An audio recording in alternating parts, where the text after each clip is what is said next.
welcome to Life Less Ordinary. This morning I have a whole list of things that need to be done. We've already done a trip out to Fitzroy Falls to drop off one of our sons, and it was a really nice trip. It was very misty, and we've just come back, and it's easy at times like this to feel a massive amount of overwhelm, because when you see a list like this,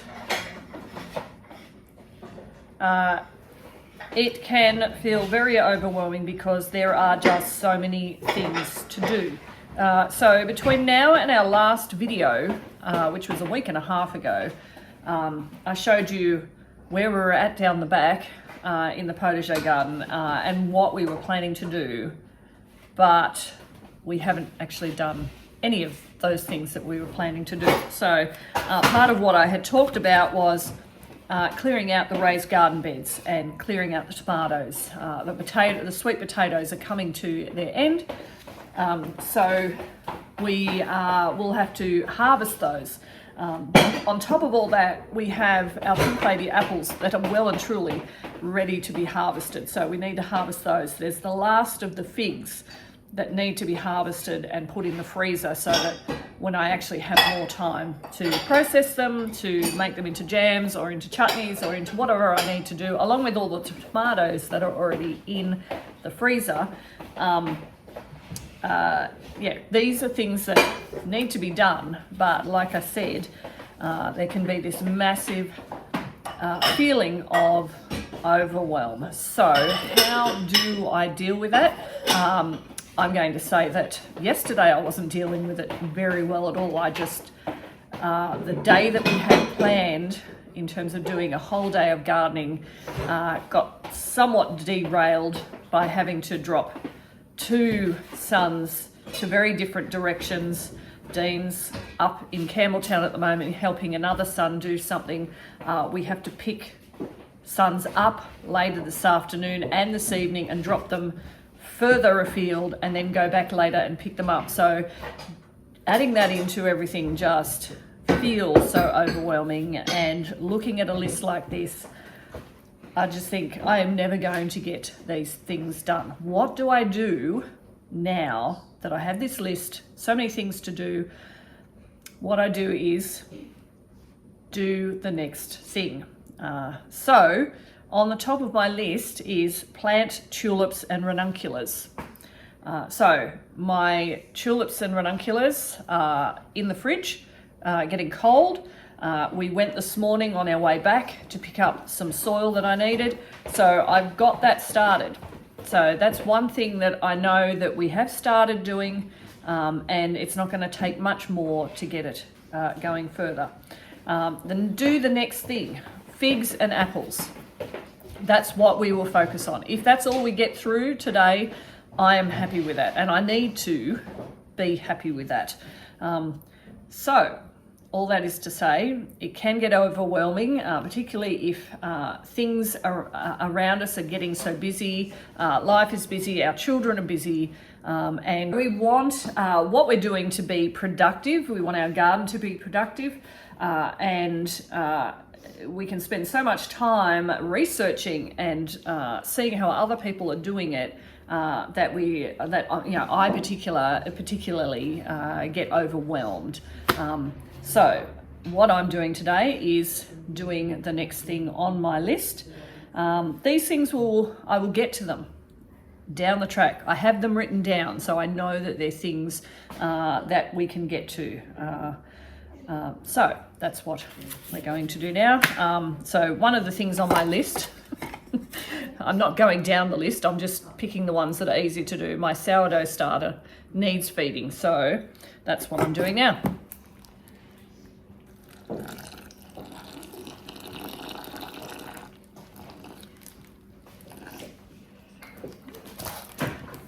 So some things are very quickly and easily done, like feeding my sourdough starter.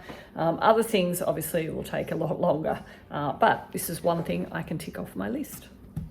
So first order of business is harvesting these figs that are on here. So you can see that the figs is a deciduous tree and the leaves have all dropped off. This will make it easier for us to get the figs off. Whether they're actually any good for using for anything, either eating or preserving in some way, we are yet to see. But we also have... I can shake the tree. You can shake the tree, but we probably don't want to do that. But we do have a wheelbarrow all ready for the ones particularly that are on the ground that need to be picked up and put for the chickens to scratch through and help themselves to, because we are going to end up with, well, we always end up with fruit fly issues. So the more you leave fruit sitting on the ground, the more issues you're going to have. So we're going to try and work around that and get these off. So figs first, then we'll see if we can get the apples done.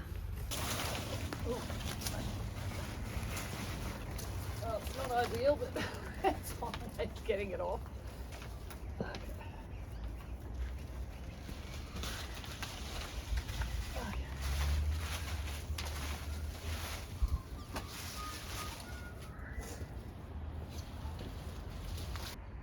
So you should be able to Press stop. just pull those off. Yep, so these are good ones. Yeah, so if it's got a cut, we'll put it in there. Good ones can go in that one. Okay, so you do that and I'll try and get some off to the ground and clean that up.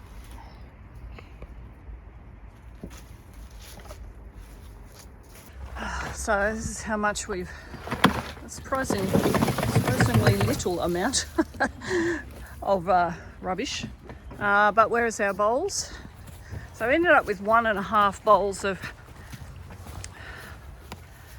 figs, so that's not too bad. And given that we've filled, I don't know how many massive freezer bags full of figs, we will be making chutneys and jams for a little while with all of this. So what we do need to do now, if you want to take those inside, Salome, Trin, could you take that inside as well, put it on the kitchen bench, and then we'll come back out and we'll just fold up, so we'll run the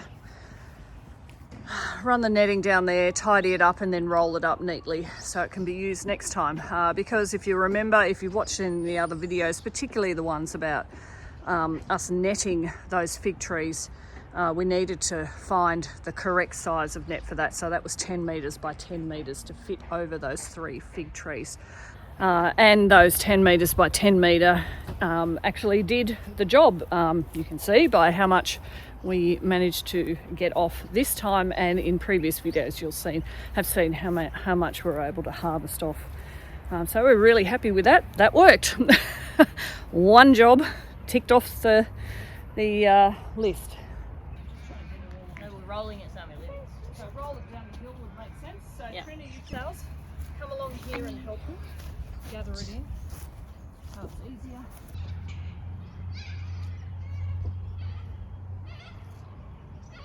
So next item on the list is the apple trees. So these are all pink lady apples. We just have to undo the ties, grab the nets off. So there are some that we have been getting from that have dropped into the nets. So that's one of the benefits of netting the way that we do. And then we will just get the rest of these apples off. Salome's going to get scissors. There's another big one. Might need another box. This is only one. Plus,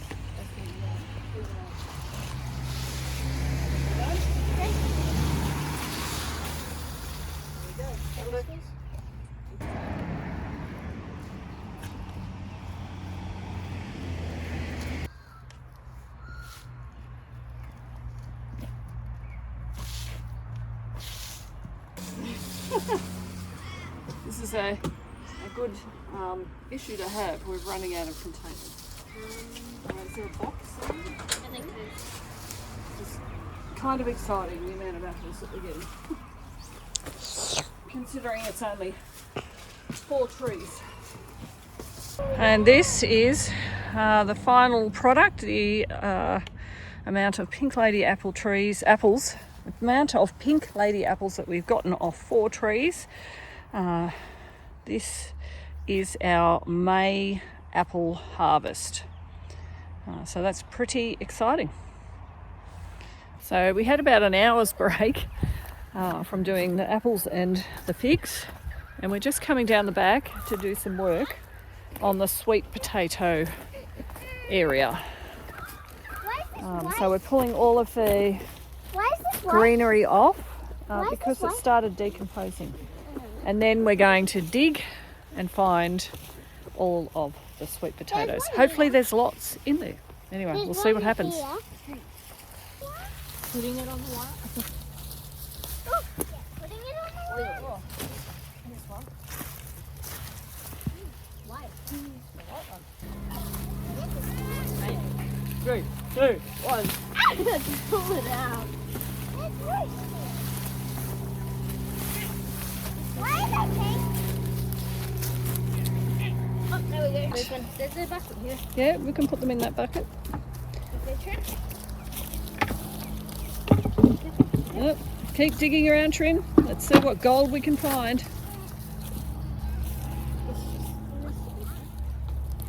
Whoa, they're massive. Look at that! Oh wow, look at that. This is exciting. I'll get the bucket. And there's a rooster somewhere here close by. Where is he? It's over. Past the bushes. Oh, there he is. Hello, Mr. Rooster. Oh, I can hear I can smell the fennel. This is fennel. So this is because I actually use fennel seeds a lot in cooking, particularly with roast potatoes, and in my pork sausage rolls. So if you go like this, obviously with clean hands, but this I'm just giving you an indication. I have cheap, as in free, fennel seeds, or I can just send it back in there and I will have fennel next season again. Anyway, let's see where the kids are going with these sweet potatoes. Oh, there's some. Some more? Look at that. Doing well. Painful. Okay, I'll go for it.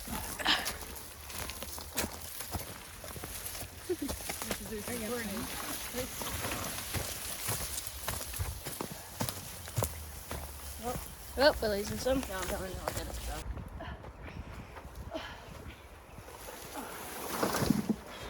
some. Boxes aren't getting that. Oh yeah. There we go, look at that. Oh, it's a good harvest. Some big ones. No, we're not doing that. Good job. Snail! Time for lunch? Snail! Yes. Time for lunch? Yep, let's go and have some lunch. All right. So it is probably about 2 hours later. I needed a rest because I didn't sleep well last night. And it has gotten a lot colder, hence the beanie back on. Back of the yard is somewhat in sun, but also it just is so cold. What we're doing now is trying to get all of the tomato vines, which are very much dead, out.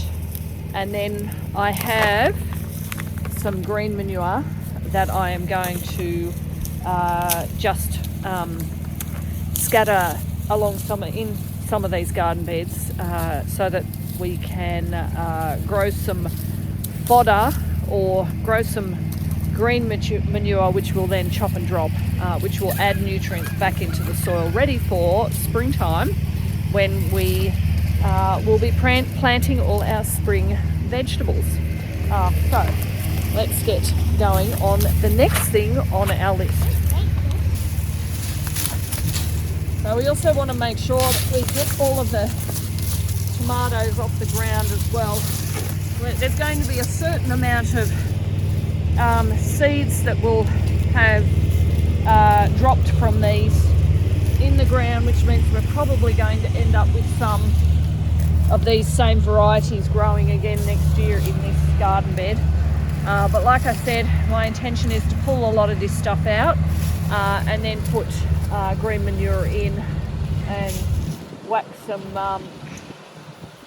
sugarcane mulch on top, and just to get something else growing and chop and drop that into here. This is all going up to the chickens, to the compost bay. Normally I would probably like to chop it up a bit more, stick it through the wood chipper, but we're working through this list. I can't be perfect about it right at this moment, so I'll stick it all on the compost and let the chickens do what they do with it. Because we've had frosts already, the vine for the watermelon is died back, so we have 4 good-sized watermelons. We'll let these cure for 2 weeks. So we want this to dry off on the top, and hopefully they'll still taste nice. But we're getting there. So it is around 4 o'clock. We've been down here for about an hour, and I'm really happy. We've gotten through so much. So we've cleared 1, 2, 3, 4, 5, 6, 7, 8 with the sweet potato bed, which so we've done that one, and then we've done these 2 here as well. So there's still 1, 2, 3, 4, 5, 6, including the corn bed, that need to be dealt with. But out of 16, that's 10 beds that we have actually cleared out what we want out of it, done a bit of tidying, and also planted green manure, autumn to winter green manure seeds, and we've topped it with sugarcane mulch. So I'm really happy with that. When we look at our list, which was very overwhelming, and I think of what we've done, of the things that we have ticked off, I'm feeling really pleased about it, and that idea of just doing the next thing. We're not going to be able to do everything. I can't do everything. We don't have everyone on deck today, so it's essentially been Tobias, Salome, Trinity and myself, and I'm very thankful for the hard work that they've put in. But we can't do everything. We just keep going, do the next thing, and leave the other things for another day. So hopefully this has been helpful in seeing how I guess this lifestyle and having large garden beds and trying to grow a lot of your own food can feel very overwhelming at times, particularly when life circumstances send you into a tailspin, or you've just got so many things on. However, sticking to those lists, just do the next thing, and you'll get there. It may not get everything done, it may not be perfect, but I'm really happy with this, and very thankful for this life that we are living, this life less ordinary. Thanks for joining us.